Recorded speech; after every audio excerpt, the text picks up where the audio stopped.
ताज्या बातम्या व ठळक घडामोडींसाठी पाहत राहा JBN महाराष्ट्र।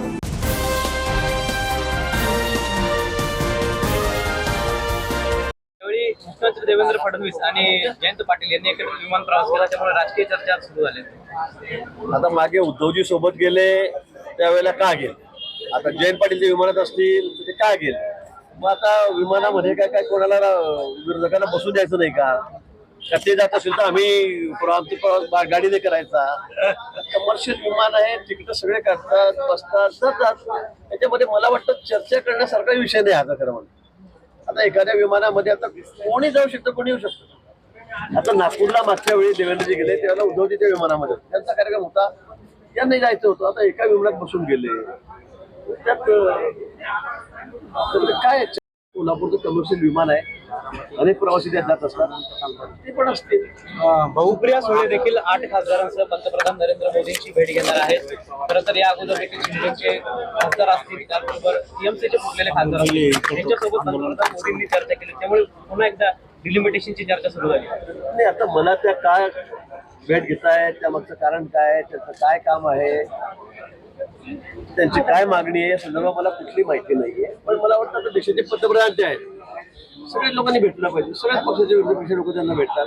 मला वाटतं त्याप्रमाणे त्यांची काही मागणी असेल, महाराष्ट्रातले काही प्रश्न असतील, त्या संदर्भात ते भेटत असतील। अच्छा, संजय राऊत साहेबांनी बरं त्यांनी करावं आंदोलन। ते वारंवार माझ्यावर आरोप करतायत, भ्रष्टाचार झाला म्हणते कुंभमेळ्यामध्ये। परवा राजसाहेब म्हणाले की या ठिकाणी सगळे गुजराती कॉन्ट्रॅक्टर या ठिकाणी आलेले आहेत, सगळे गुजराती ठेकेदार आहेत। मी सगळी माहिती घेतली, मी 50 ठेकेदारांची माहिती घेतली। 50 मध्ये फक्त एक ठेकेदार कोणीतरी फक्त गुजरातचा आहे। खरं म्हणजे टेंडर प्रोसेस आहे, देशभरातून कोणी ते टेंडर भरू शकतं, पण या ठिकाणी फक्त एकच ठेकेदार गुजरातचा आहे आणि ते छोटंसं काम त्यांनी त्या ठिकाणी घेतलेलं आहे माझ्या माहितीप्रमाणे। आणि म्हणून मला असं वाटतं असे निराधार आरोप करायचे, भ्रष्टाचाराचे आरोप करायचे। आपल्यालाही कल्पना आहे 30, 35% बिलो काम या ठिकाणी गेलेले आहेत। महापालिकेमध्ये सगळे टेंडर आपण बघितलं तर 20%, 22%, 25%, फायबर केबलचं काम 42% बिलो गेलेलं आहे। अतिशय ट्रान्सपरन्सी या सगळ्या कामांमध्ये, पूर्ण स्पर्धा या कामामध्ये या ठिकाणी होते। कुणालाही पाठीशी घाललं जाते किंवा कुणाचा ठेकेदार पुढे आणला जात नाहीये। आणि असं असताना विनाकारण कुंभमेळ्याला बदनाम करण्याचं काम मला वाटतं हे घेत आहेत। मला त्यांनी माहितीच्या आधारावर बोललं पाहिजे, कुठे काही जीभ लावली टाळ्याला असं न करता आपण पूर्ण माहिती घ्या, ठेकेदारांची नावं घ्या, किती कामं बिलो गेली आहेत, किती टक्के बिलो गेलेली आहेत याची माहिती घ्या आणि मग बोला। पण नाशिकच्या कुंभाला जाणीवपूर्वक बदनाम करण्याचं काम काही लोक करतायत आणि त्यांना विनंती आहे, राजकारणाच्या ठिकाणी आपण राजकारण करू, पण असं कुंभमेळ्याला बदनाम करू नका। टीका करत असतात। आज बुलढाण्यामध्ये त्यांनी मोहन भागवताच्या कार्यक्रमाला हजेरी लावली। ते जुने स्वयंसेवक आहेत।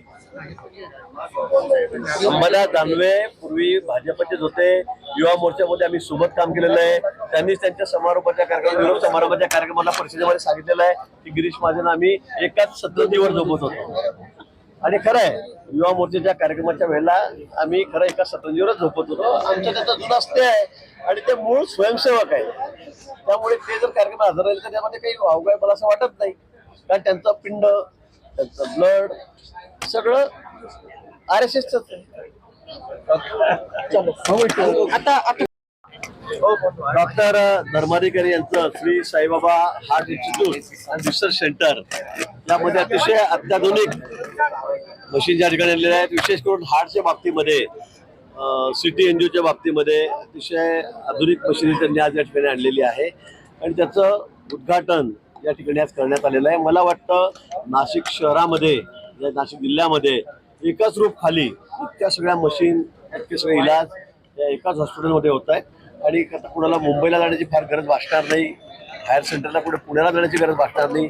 अशा सर्व मशिनरी हार्टच्या संदर्भामध्ये या ठिकाणी आहेत आणि म्हणून मी त्यांना मनापासून या ठिकाणी शुभेच्छा देतो।